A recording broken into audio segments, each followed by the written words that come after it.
पूर्वीची होती लक्षात घ्या. आता काय तसा प्रयोग करू नका. तिनं सांगितलं पतीची सेवा करायला लागेल. ठीक आहे म्हटली.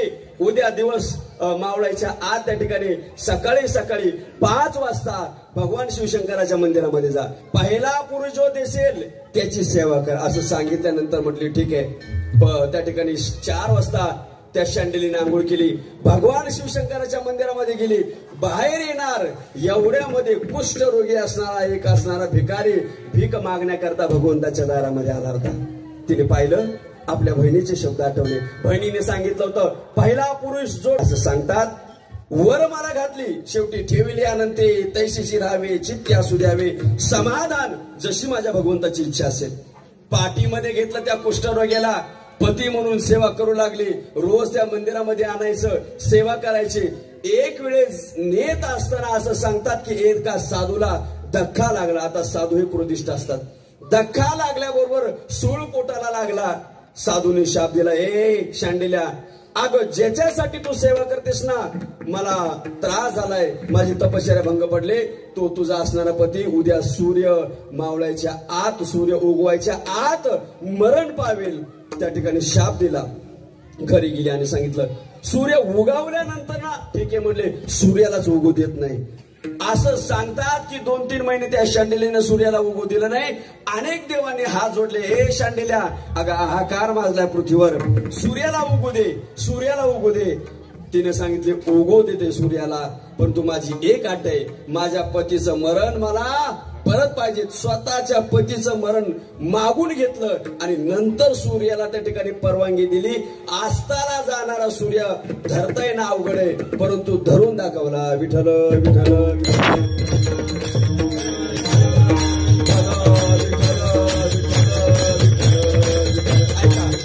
मध्ये चंद्रामृत सुकेसे होईल. आस्ता जाता रवी धरवेल. बाह्य सागर हेळा तरवेल. तिसरं उदाहरण त्या ठिकाणी दिलं. काय मागं बघतात काय कळना. बिंबीच्या देठापासून ओरडतो मी. इकडे बघा जरा झालं संपदा आलंय कीर्तन लक्षात घ्या. महाराज सांगतात ऐका समुद्र तरुण जाता येणं अवघड आहे परंतु गेले का नाही मला सांगा. आमचे स्वातंत्र्यवीर सावरकर समुद्र तरुण गेले. आमच्या हनुमंतरायांनी एकाच उड्डाणामध्ये समुद्र तरुण दाखवला. याचे पुढे एक पठ्ठा होऊन गेला. अगस्त्य मुनी असं सांगतात की एकाच गोठामध्ये समुद्र प्राशन केला. म्हणजे ज्ञानेश्वरीमध्ये सांगतात ऐका ते चालते ज्ञानाचे बिंब तयाचे अवयव सुखाचे कोंब ईर मानुष्यपण भांब लौकिक भायगो जैसा रसा माझी सिद्धरस पाशाना माझी परीस तैसा मनुष्याकृती जाण माझा संत. त्यांना म्हणतात विठ्ठल विठ्ठल विठ्ठल.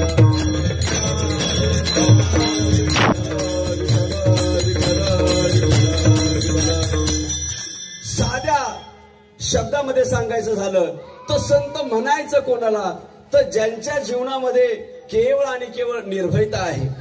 ज्यांच्या जीवनातलं त्या ठिकाणी खऱ्या अर्थानं ज्यांचं जीवन संतुष्ट पूर्ण भरलेलं आहे त्यांना संत म्हणायचं. लक्षात घ्या. कोणालाही संत म्हणू नका. लक्षात घ्या. आपली संतुष्टता हे अल्पकालीन आहे आणि संतांची संतुष्टता हे चिरकालीन. लक्षात घ्या. विठ्ठल विठ्ठल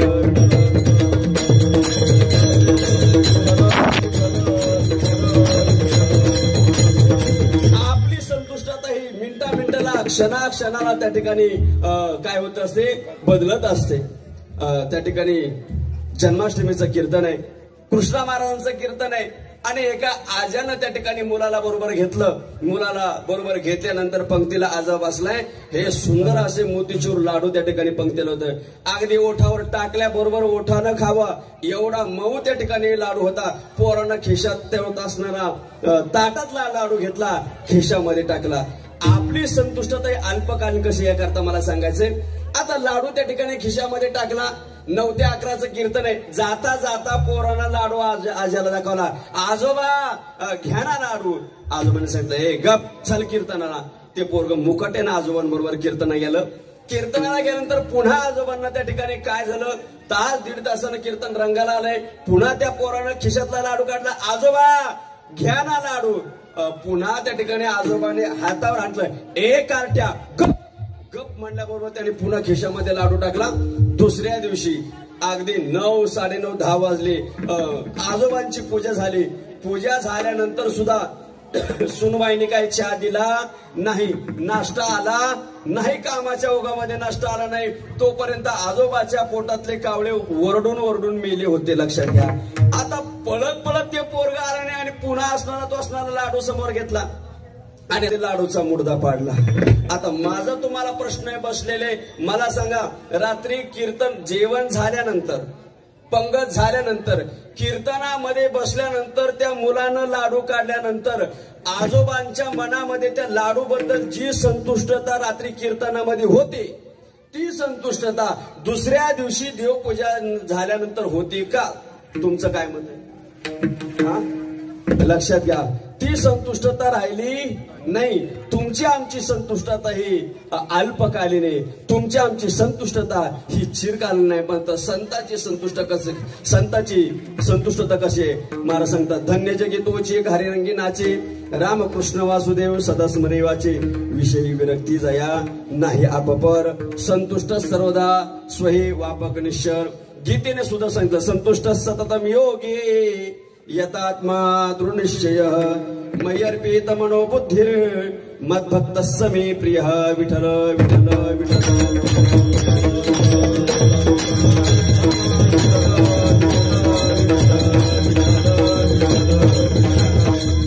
इथं आल्यानंतर लक्षात घ्या, आपण नको त्याच्या पाठीमागं जातो.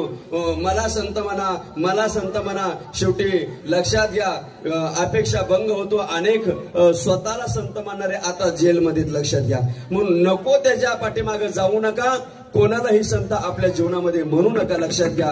कारण नको त्याची संगती केली तर जीवन अधपतनाला गेल्याशिवाय राहणार नाही. म्हणून सांगत असतो कीर्तनामध्ये, एखादा पाण्याचा थेंब जर त्या ठिकाणी नाल्यामध्ये पडला तर त्याचं रूपांतर मोत्यामध्ये होणार नाही. लक्षात घ्या. नाल्यामध्ये पडलेला थेंब जर त्या ठिकाणी नाल्यामध्ये पडला तर त्याचं रूपांतर नाल्यामध्येच होणार, चिखलामध्येच होणार. मात्र तोच पाण्याचा थेंब एखाद्या शिंपल्यामध्ये पडला तर लक्षात घ्या, तो मोती बनतो.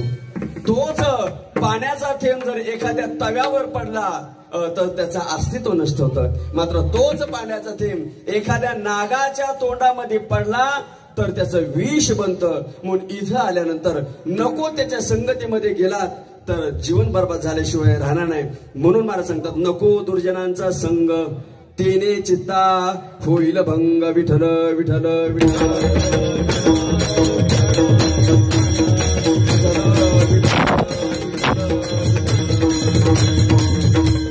अनेक आई वडील आज या ठिकाणी कीर्तनाला बसलेले आहेत. सगळ्यांना विनंती आहे, जीवन जगत असताना, या आयुष्यरूपी महामार्गून जात असताना आपला मुलगा कोणाच्या संगतीमध्ये याचा विचार आपण केला पाहिजे. आपला मुलगा रात्री 12-12 वाजता 1-1 वाजता येतो, जेवत नाही, तसाच झोपतो. आपण विचार करतो का? विचार केला पाहिजे. आपला मुलगा का बोलत नाही, आपला मुलगा कोणाच्या संगती येते याचा विचार आपल्या जीवनामध्ये केला पाहिजे. लक्षात घ्या. कारण दुर्जनांची संगती ही जीवनाचा अधपतन करते आणि सज्जनांची संगती जीवनाचा उद्धार करते. म्हणून आपला मुलगा कोणाच्या संगतीमध्ये याचा विचार तुमच्या आमच्या जीवनामध्ये असला पाहिजे. व्यावहारिक जीवनामध्ये सुद्धा त्या ठिकाणी नको त्याच्या संगतीमध्ये आपलं जीवन देऊ नका. नको त्याच्या संगतीमध्ये आपलं जीवन देऊन बर्बाद करू नका. संतांच्या हाताची जर संगती लागली, संतांच्या हाताला जर धरलं तर माऊली हरिपाठामध्ये सांगतात, संताचे संगते मानो मार्ग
गावामध्ये देण्यापेक्षा माऊली हरिपाठामध्ये सांगतात, संतांची संगती मनोमार्ग गती आकळावा श्रीपती येणेपंथी. काय होईल हो त्यांच्या हाताला धरलं तर? ऐका, मला सांगतात त्यांनी जर हाताला धरलं तर धरतील हाती संत कृपावंत पाळी पंढरीनाथ लळा त्यांचा. का त्यांची संगती पाहिजे? तर साधं उदाहरण लक्षात घ्या. मी तुम्हाला प्रश्न करतो वेळूकरांना, अगदी मुख्यमंत्र्यांनी 50-60 लाखाचं टेंडर गावामध्ये टाकले. किती? 50-60 लाखाचं. त्या टेंडरवर त्या फाईलवर सही केली आणि सही खाली आता जिल्ह्याला आलेले, जिल्ह्याहून तालुक्याला आलेले, तालुक्यातून त्या ठिकाणी ते असणारं टेंडर पास झालंय, मुख्यमंत्र्यांचे सही. आता मला सांगा, पास झालेलं टेंडर खाली आलंय, आता त्या ठिकाणी ते टेंडर फेल होईल का जे मुख्यमंत्र्यांनी सही केली? तुमचं काय मत आहे? नाही होणार. मात्र ऐका, अशा संतांच्या हातामध्ये एखादी फाईल वरून आलेली आहे, जी फाईल जगाच्या मालकानं त्या ठिकाणी सही केलेली, आणि ती फाईल जर संतांच्या हातामध्ये लागली आणि संतांनी जर ठरवलं की या सहीला त्या ठिकाणी शेरा मारायचा आहे, लक्षात घ्या, शेरा मारायचंय संतांनी जर ठरवलं तर ती फाईल संत काय करतात? बाद करण्याची ताकद सुद्धा आमच्या संत महात्म्यांच्या हातामध्ये. विठ्ठल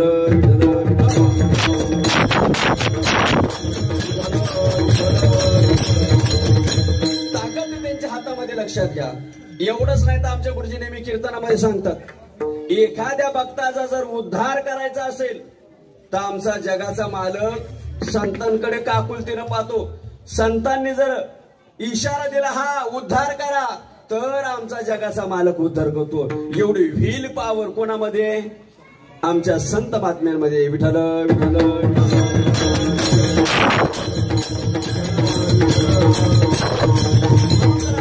सांगतात, देव सारावे परते संत पूजावे आरते.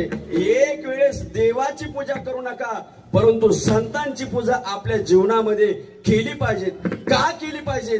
त्यांनी हाताला धरल्यानंतर पाळी पंढरीनाथ लळा त्यांचा. एखाद्या भक्ताच्या हाताला धरलं तो जगाचा मालक लळा पुरवतो. लक्षात घ्या. काय एवढा देव गोडे गातो? ऐका, नारदांना सुद्धा प्रश्न पडला होता. प्रकार असा घडला की त्या ठिकाणी नारद मुनी एका गावातून जात असताना, संतांची ताकद पहा बरं का, गावातून जात असताना त्या ठिकाणी एका माता माऊलीने विचारलं, ओ नारद मुनी, गेली 15-16 वर्ष झालेत लग्नाला, अजून मुलगा नाही, मुलगा होईल का? काय म्हटली? 15 वर्ष लग्नाला नाही, लग्न झालंय परंतु अजून मुलगा नाही, पुत्र संतती आहे का माझ्या जीवनामध्ये? नारदांनी थेट फोन केला. कुठं? आता मुख्यमंत्र्यांशी संपर्क होताना देवाला फोन केला. अयो देवा, अशी अशी माता माऊली, मुलगा आहे का नाही एवढं सांगा. देवाने एका शब्दामध्ये सांगितलं. काय सांगितलं सर? ए नारदा, अरे या जन्मामध्ये नाही, येणाऱ्या 7 जन्मामध्ये पुत्र संतती नाही, सांगून टाक. आणि फोन ठेवला. कुणी? आताच्या भाषेमध्ये सांगतो नारदांनी. आणि सांगितलं, माता माऊली ऐक, आई साहेब माफ करा, या जन्मात नाही पण तो येणाऱ्या 7 जन्मामध्ये पुत्र संतती तिने सांगितलं ठेविले आनंदी तैशीची राहावी, चित्ती असू द्यावी. तुमच्यासारखे कीर्तन ऐकणारी होती ती बिचारी, निघून गेली घरामध्ये. परंतु वैशाख महिना होता, ऊन मी म्हणत होता, अशा अवस्थेमध्ये भलं मोठं एक चिंचेचं झाड होतं त्या गावामध्ये. आणि त्या गावामध्ये फुकट साधू होता. लक्षात घ्या. भूक लागलेली, परंतु भूक लागलेली आता फुकटचं खायचं नाही म्हणून गावामध्ये शिरला आणि सुंदर गीत गात होता. आमचे गुरुजी फार गोड गातात बरं का. तो गीत गावा लागला. जो एक रोटी देगा उसे एक बेटा होगा, 4 रोटी देगा उसे 4 बेटे होगी. काय म्हणत होता? जो एक रोटी देगा उसे एक बेटा होगा, 4 रोटी देगा उसे 4 बेटे होगे. जो एक भाकर देईल त्याला 1 मुलगा होईल, आणि 4 भाकरी देईल त्याला 4 मुलं होईल. या माता माऊलीने कानुसा घेतला. 1 बेटा होगा उसे 1 नाही का, 1 भाकर देगा, 1 रोटी देगा उसे 1 बेटा होगा, 4 रोटी देगा उसे 4. पळत आले. अहो साधू महाराज काय म्हणलात? काय नाही आई साहेब, जो 1 भाकर देईल त्याला 1 मुलगा होईल, आणि 4 दिले तर 4 होतील. न्यारीचा टाइम होता, नुकताच स्वयंपाक झाला होता. गरम गरम 4 भाकरी घेतल्या, पदरात दडवल्या आणि पतींच्या डोळ्या आड त्या ठिकाणी त्या 4 भाकरी साधू महाराजांच्या झोळीमध्ये टाकल्या. परिणाम असा अगदी 1.5 महिन्यामध्ये 1.5 वर्षामध्ये मदनासारखी 4 त्या ठिकाणी मुलं त्या घरामध्ये जन्माला आली. आणि लक्षात घ्या, अगदी स्मशान झालेलं घर गोकुळासारखं नांदत असताना नारद मुनींची स्वारी फिरत असताना नारद मुनींनी पाहिलं की 4 मुलं कोणाची. विचारलं का हो आई साहेब ही 4 मुलं कोणाची. मोठ्या आनंदाने त्या माता माऊली सांगितलं, महाराज ही 4 मुलं माझीच आहेत. आता माता माऊलींना प्रश्न करतो, 15 वर्ष झालं मुलगा नाही, 15 वर्षानंतर 4 मुलं झालीत, तुम्हाला आनंद होईल का दुःख होईल बरं? तुमचं काय मत आहे? मतदान केलंय ना? हा सांगा, आनंद होईल ना? आनंद झाला पाहिजे. पण तो नारद मुनींना आनंद नाही झाला. नारद मुनीच्या तळपायच्या आग मस्तकाला गेली. 2 महिन्यापूर्वीच त्या ठिकाणी हिचं भविष्य सांगितलं या माता माऊलीचं. येणारा 1 जन्म नाही तर 7 जन्मामध्ये पुत्र संती नाही, देवानी 4 मुलं दिलीच कशी. म्हणून नारद मुनींचे त्या ठिकाणी सुटलं, डायरेक्ट जंक्शन ते स्टेशन गाठलं. डायरेक्ट कुठे गेलं? भगवंताकडे गेले. ए देवा बाहेर ये देवा बाहेर ये असं म्हटल्यानंतर देवाने असं पोट धरलं आणि सांगितलं, नारदा अरे सकाळपासून पोट दुखायला लागलंय. विचारलं आता जरा थंड झालं, काय होतंय? काय नाही म्हटले, पोट दुखायला लागलंय, माणसाच्या काळजाचा लेप दिल्यानंतर माझं पोट राहणार आहे. असं म्हटल्यानंतर शेवटी नारद होते, काळजी करू नका देवा, माणसाच्याच काळजाचा लेप घेऊन होतो. पहिलं घर गाठलं आमच्या सत्यभामाचं. ओ माता आई साहेब देवाचं पोट दुखतंय, काय पाहिजे? कुठली जडीबुटी देऊ सांगा. नाही म्हणले, देवाने सांगितलंय माणसाचा काळजाचा लेप दिल्यानंतर पोट राहणार आहे. म्हणले 16,108 घर आहेत, चला म्हणले पुढच्या घरी. रुक्मिणी मातेच्या घरात काय होतंय? देवाचं पोट दुखतंय, काय पाहिजे? काय नाही, देवाचं काळीज, माणसाचं काळीज दिल्यानंतर पोट राहणार आहे, लेप दिल्यानंतर चला म्हणले पुढच्या घरी. नारद मुनी अख्खं फिरायला लागलं. शेवटी त्या साधून पाहिलं, त्या ठिकाणी झाडाखाली होतं. नारदांच्या चेहऱ्यावर 12 कसे वाजले. विचारलं, का हो नारद मुनी, काय एवढी चिंता? नाही हो, माझ्या भगवंताचं पोट दुखतंय. रायनाच भगवंताने सांगितलंय माणसाच्या काळजाचा लेप दिल्याशिवाय माझं पोट राहणार नाही. देवाचं पोट दुखतंय म्हणल्यानंतर छातीमध्ये चर्र झालं. सांगितलं, माझा लेप चालेल का? माझं काळीज चालेल का? हो म्हणले, चालेल. चालेल म्हणल्याबरोबर साधून कुठल्याही प्रकारचा विचार न करता छातीला हात टाकला, काळीज काढलं आणि तडफडत तडफडत माशीसारखा प्राण नारदांसमोर सोडला. काळीज हातामध्ये घेतलंय. नारदांनी वैकुंठ गाठलं. देवा काळजी करू नकोस, अरे ऐक, माणसाचं काळीज घेऊन आलोय. असं म्हटल्याबरोबर त्या ठिकाणी देवाने सांगितलं, अरे नारदा तू यायच्या अगोदर 5 मिनिटापूर्वीच पोट राहिलं बघ ठणठणीत. असं म्हटल्यानंतर पुन्हा तळपायची आग मस्तकाला गेली. नारद मुनींनी हाजीर घेतली. देवा संत महात्मे म्हणतात तेच खरंय, धुंद झाला तुझा दरबार, चोरट्याचा बहुमान केला, कीर्तिवानाचा अपमान केला. नको नको ते नारद मुनी बोलायला लागल्यानंतर आता भगवंताने बोलायला सुरुवात केली. ऐका, देवाने सांगितलं, नारदा अरे ऐक, तुझ्या प्रश्नाचं उत्तर तुला देतो. ज्या वेळेस त्या माता माऊलीनं तू सांगितलं ना की येणाऱ्या 1 जन्मामध्ये नाही तर 7 जन्मामध्ये पुत्र संती नाही, खरंच होतं. परंतु लक्षात घे, माझं पोट दुखायला नंतर मी माणसाच्या काळजाचा लेप मागितला. अरे तुला सुद्धा काळीज होतं की? कोण म्हणते? कोण? मी नाही सांगत, देव म्हणतोय. हे नारदा, अरे तुला सुद्धा काळीज होतं की? तुझं सुद्धा काळीज चाललं असतं की? एवढा गोर गोर गोर गोर कुत्र्यासारखा फिरलास, काळीज मिळाला नाही तुला. परंतु त्या साधून ऐकलं, माझं पोट दुखतंय. क्षणाचाही विचार न करता स्वतःचा, माझ्यासाठी स्वतःच्या जीवाचा जो त्याग करतो, असा असणारा साधू, असा असणारा संत अगदी वेड्यासारखा जरी बोला नारदा, ते माझ्यासाठी शिरसावंद्य असतात. हे माऊलींनी नाही, भगवंतानी नाही तर माऊलींनी सुद्धा ज्ञानेश्वरीमध्ये वर्णन केलं. असा जर साधू अगदी वेड्यासारखे बोलला तरी त्याचा परिणाम आहे का? ते चालते तयाचे पिसाट शब्द. पिसाट म्हणजे व्यवहारामध्ये म्हणतो ना आपण, ह्याच्या अंगावर काय पिसळायला कुत्रं लागलंय का काय म्हणता ना तुम्ही, म्हणता ना व्यवहारामध्ये. तसं माऊली ज्ञानेश्वरीमध्ये सांगतात, तयाचे पिसाट शब्द वेड्यासारखे, परंतु देवासाठी सुखे मनो येते वेद. मग असा महात्मा सहज जरी बोला तरी लक्षात घ्या माणसाच्या जीवनाचं कल्याण होतं. विठ्ठल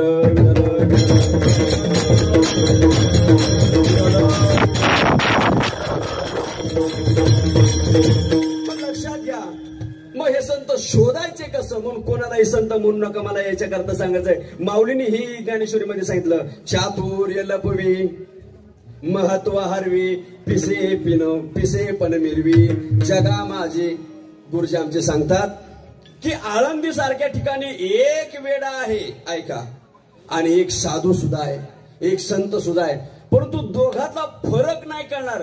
नक्की वेडा कोणता आहे आणि साधू कोणता आहे हे सांगता येणं एवढं सोपं नाही, कारण ते वागतातच तसे. चातुर्य लपवी, त्यांनी जर ठरवलं की आता एका क्षणाच्या आत त्या ठिकाणी गंधर्वाचं गायन ऐकायचंय, चित्रपटासारखा त्या ठिकाणी गंधर्वाचं गायन ते ऐकू शकतात. मृत्यू लोकामध्ये बसल्यानंतर सुद्धा ही ताकद त्यांची असते. चातुर्य लपवी महत्व हरवी पिसे पण मिरवी जगा माझी. लक्षात घ्या, ही ताकद कुणाची असेल तर त्या संतांची असतील. म्हणून नको त्याच्या हातामध्ये आपला हात देऊ नका, कोणालाही संत म्हणू नका. म्हणून तुकोबराय सांगतात, या जगामध्ये पवित्र कोण आहे तीच अभंगाचं पहिलं चरण. पवित्र सोहळी पवित्र सोहळी पवित्र सोहळी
अभंगाच्या माध्यमातून पहिल्या चरणामध्ये त्या संत महात्म्यांचं पहिलं लक्षण तुकोबराय सांगतात.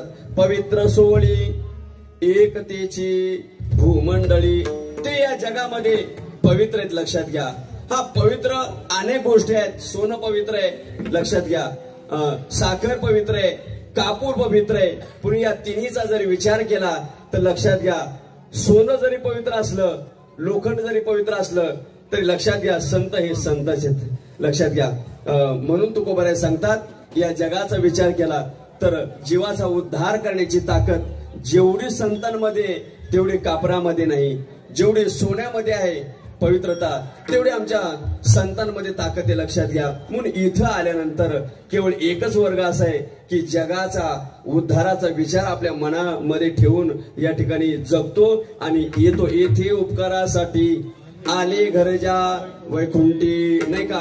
एवढंच नाही तर केवळ आणि केवळ आडराणी भरले जग, उचिष्टाचा भाग शेष उरला तो शेव. येतात ते केवळ आणि केवळ तुमच्या आमच्यासाठी येतात. मी नेहमी सांगत असतो, इथं येणाऱ्यांचे 3 प्रकार पडतात. पहिला वर्ग आहे यावं लागतं, दुसरा वर्ग येत असतात आणि तिसरा वर्ग आणावं लागतं. लक्षात घ्या, पहिला वर्ग यावं लागतं. हे तुम्हा मला काय यावं लागतं तर आगा कर्मी जे उरावे, चेत सुख दुःखी फळा यावे, तेची भोगावय यावे. देहा एका कोणाला आणावं लागतं? ज्या पद्धतीने आपण गणपती बाप्पाला आणलं आणि याला रूपाबळी करोने खळे हरिदासी आणि येत असतात ते केवळ आणि केवळ संत. कशा करता येतात? केवळ आणि केवळ तुमच्या आमच्या उपकारासाठी येतात. तसं तुकोबाराय सांगतात तर आमचं घर वैकुंठ आहे. आम्ही वैकुंठवासी आलो याचे कारणाशी बोलिले जे ऋषी साच भावी वर्तया विठ्ठल विठ्ठल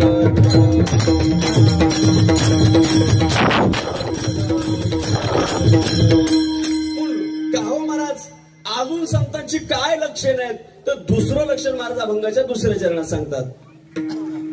ज्यांचा आवडता देव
अभंगाच्या दुसऱ्या चरणामध्ये महाराज संतांची लक्षणं सांगत असताना महाराज सांगतात, ज्यांचा आवडता देव अखंडित प्रेमभाव.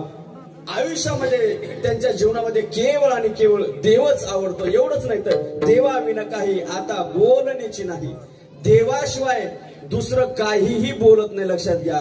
आणि मला असं वाटतं की आपण हे आपल्या जीवनामध्ये केवळ आणि केवळ देव आवडला पाहिजे. या ठिकाणी देवाची आवड आहे. देवाला काय आवडतं? संतांची आवड आहे, माणसांची आवड आहे. लक्षात घ्या, आपल्याला काय आवडतं? केवळ आणि केवळ देवाशिवाय नाही का. बोल बोले ऐसा बोले जेने विठ्ठल बोले. आपल्या बोलण्याला सुद्धा जगाचा मालक डोलला पाहिजे असं माणसाने आपल्या जीवनामध्ये बोललं पाहिजे. असं त्या ठिकाणी माणसानं आपल्या जीवनामध्ये वागलं पाहिजे. एवढा ध्यास असला पाहिजे, एवढा ध्यास असला पाहिजे. तर रामायणातील प्रसंग आपल्या जीवनामध्ये आठवा. ज्यावेळेस रावण पडला, कुंभकर्णाला उठवलं ज्यावेळेस युद्धभूमीवर यावं त्यानं, आणि एकाच वेळेस 50-50 माकडं घ्यावी, उचलून आपटावी, अशा अवस्थेमध्ये एक छोटस बछडं हाताला लागलं. कस्तुरी सारखं वासाला. विचारलं, का रे, काय नाव? काय नाही म्हटले, या शरीराला गंधमादन म्हणतात. दया आली आणि सांगितलं बस तुला जीवदान देतो, एक आट आहे रावणाचा आहे म्हण. त्याने सांगितलं नाही म्हणणार, नाही म्हणणार.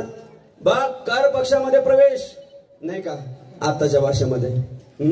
बोल रावणाचा की रामाचा? रावणाचा नाही म्हणला, रामाचा हो म्हणल्यानंतर असं कोचकन त्याने दाबलं मुठीमध्ये त्या कुंभकर्णानं. बोल रामाचा की रावणाचा? रावणाचा नाही रामाचा हा म्हटल्यानंतर पुन्हा त्या हातामध्ये दाबल्याबरोबर रक्ताच्या चिलखंड्या आल्या लक्षात घ्या आणि टाकून दिलं. वानरांचा ढीग पडलेला आहे. संध्याकाळच्या वेळेस युद्ध संपलेलं आहे. शेवटी जगाचा मार्ग चतुर राहतो शिरोमणी, गुण लावण्याची खाणी, मुकुट सगळामणी, धन्य तोची विठोबा. भगवंताच्या लक्षात आलं देवाला काय कळत नाही नाही का. न सांगता तुम्हा कळू येते अंतर. त्या ढिगाऱ्यातून गंधमादनाला काढलं आणि आपल्या मांडीवर ठेवलं. हात फिरवल्याबरोबर जागा झाला लक्षात घ्या. जागा झाल्यानंतर तो जगाचा चेहरा आहे लक्षात घ्या महाराज. एवढं सुंदर रूप पाहिल्यानंतर विचारलं रामाने बोल काय पाहिजे तुला? जीवदान देऊ का परत? नाही नाही भगवंता अशी संधी माझ्या जीवनामध्ये येणार नाही. काय पाहिजेत मग? काय नाही, माझी एकच इच्छा आहे तुझ्याकडे पाहत पाहत माझा प्राण जावा एवढीच माझी इच्छा आहे. लक्षात घ्या. आणि आपण मागितलं पाहिजे देवाला, सांगितलं पाहिजे इतना तो करना स्वामी जब प्राण तन से निकले. श्री जमुना जी का तट हो बंसी का वट हो मेरा सावरा निकट हो जब प्राण तन से निकले. आपण मागितलं पाहिजे इतना तो करना स्वामी जब प्राण तन से निकले. भगवंताबद्दल एवढी आवड आपल्या जीवनामध्ये असली पाहिजेत. आता आवड राहिली नाही. आपला परमार्थ हा सवडीचा आहे. आवड जर असेल तर लक्षात घ्या कबीरदास महाराज सांगतात आकाश भी जितने तारे उतने भी शत्रु होय किंतु कृपा हो रघुराज की तो बाल न बाका होय. म्हणून या जगामध्ये त्यांच्या जीवनामध्ये ज्यांचा आवडता देव त्यांच्या जीवनामध्ये केवळ आणि केवळ देव आवडतो. किती आवडतो? अखंडित प्रेमभाव. तुकोबऱ्या सांगतात मग अशा महात्म्याच्या जीवनामध्ये अशा संतांच्या जीवनामध्ये धन असलं काय, धन नसलं काय, मान असला काय, मान अपमान गोवे अवघे धुंडोनी ठेवावे. या युक्तीप्रमाणे महाराज सांगतात तेच या जगामध्ये भाग्यवान, तेच भाग्यवंते सरते पुरते धनवंते. शेवटी तुकोबऱ्या सांगतात त्यांनी केलेली सेवा जगाच्या मालकाच्या अंतःकरणापर्यंत जाते. अभंगाचं शेवटचं चरण तू का मने देवा, तू का मने देवा, तू का मने देवा, तू का मने देवा, तू का मने देवा,